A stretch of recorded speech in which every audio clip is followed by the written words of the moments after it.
आज 1 जुलैपासून देशातील कायद्यात बरेच बदल करण्यात आले आहेत, विशेषतः फौजदारी न्यायव्यवस्थेत।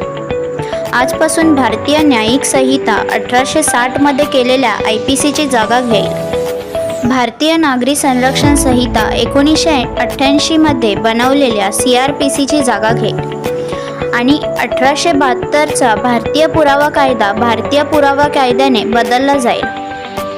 नवीन कायदे लागू झाल्यानंतर सामान्य माणूस, पोलीस, वकील आणि न्यायालय यांच्या कार्यपद्धतीत खूप बदल होईल।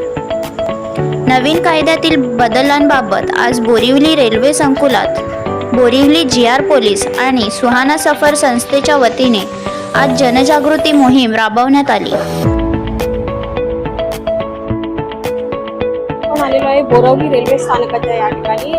बोरिवली रेल्वे स्थानकाचे जे अधिकारी आहेत त्यांनी आपल्याला माहिती दिलेली आहे की जे कायदे जुने कायदे होते त्याच्यामध्ये बदल करण्यात आलेले आहे आणि त्याकडे जाणून घेऊया। सर, काय सांगाल, काय नवीन कायदे लागू केलेले आहेत? आज 1 जुलैपासून भारत सरकारने जे नवीन 3 कायदे मंजूर केलेले होते त्याची अंमलबजावणी चालू झालेली आहे। त्यामध्ये भारतीय न्याय संहिता, भारतीय नागरी सुरक्षा संहिता आणि भारतीय साक्ष संहिता हे 3 कायदे, जे जुने आपले कायदे होते, भारतीय दंडविधान IPC, फौजदारी प्रक्रिया संहिता CRPC आणि भारतीय इंडियन एव्हिडन्स ऍक्ट, भारतीय पुरावा कायदा, याच्याबद्दल हे आजपासून 1 जुलैपासून नवीन कायदे लागू करण्यात आले, तर त्याची अंमलबजावणी चालू झाली आहे। आता जे नागरिक आहेत त्यांना लवकरात लवकर न्याय मिळेल असं वाटतं का? हा, नवीन कायद्यामध्ये अशा काही तरतुदी करण्यात आलेल्या आहेत ज्यामध्ये टाइमलाईन, म्हणजे पोलीस आणि न्याय विभाग या दोन्हींनाही एक टाइमलाईन दिलेली आहे की ज्या टाइमलाईनमुळे त्या विहित वेळेतच तपास पूर्ण करणे पोलिसांना मॅन्डेटरी आहे।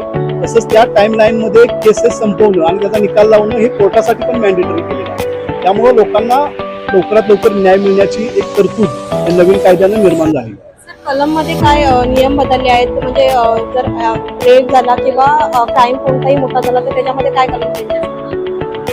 कलमामध्ये असं बदल करण्यात आलाय की जो भारतीय दंडविधान जो होता पहिला IPC तो 511 कलमाचा होता आणि आता जो भारतीय न्याय संहिता जो आलेला आहे 358 कलमांचा आहे। आणि कलमामध्ये बदल म्हणजे काही कलम ज्याचा वापरच कधी होत नव्हता किंवा नाहीये ते कमी करण्यात आलेले आहेत, जसं हे, आणि काही कलम ऍड करण्यात आलेले आहेत नवीन, जे आता नवीन याच्यानुसार जे काही गुन्हे घडतात, म्हणजे समजा आता दहशतवादी कृत्यांसाठी असेल, संघटित गुन्हेगारीसाठी असेल, त्यासाठी पहिले सेपरेट कायदे असायचे। आता ते भारतीय न्याय संहिता या कायद्यातच ते करून पोलिसांना लवकरात लवकर त्याची दखल घेण्यासाठी ते हे केलेले आहे। अशा पद्धतीने केल्यामुळे लवकरात लवकर गुन्हे दाखल होतील आणि त्याचा तपास करणं सोयीस्कर होईल। EFIR त्याच्याबद्दल काय सांगा? यामध्ये आता एक भारतीय नागरी सुरक्षा संहितामध्ये EFIR हा एक हे प्रावधान केलेला आहे, म्हणजे एक ऍड केलेला आहे, जेणेकरून तुम्ही तुमच्या घर बसल्याही सिटीजन पोर्टलद्वारे महाराष्ट्र पोलीसच्या तुम्ही ही तक्रार तुम्ही संबंधित पोलीस स्टेशनला देऊ शकता। फक्त तुम्हाला त्यामध्ये एक मॅन्डेटरी ठेवले की तुम्हाला 3 दिवसामध्ये त्या संबंधित पोलीस स्टेशनला जाऊन त्याची सही करून त्याची कॉपी घ्यावी लागेल। आपण यांच्याकडनं माहिती जाणून घेतलेली आहे, जे कायदे आहेत त्याच्यामध्ये बदल करण्यात आलेले आहे। व्हिडिओ जर्नलिस्ट संजीवनी वैजल, आम्ही मुंबईकर, 24 तास मुंबई।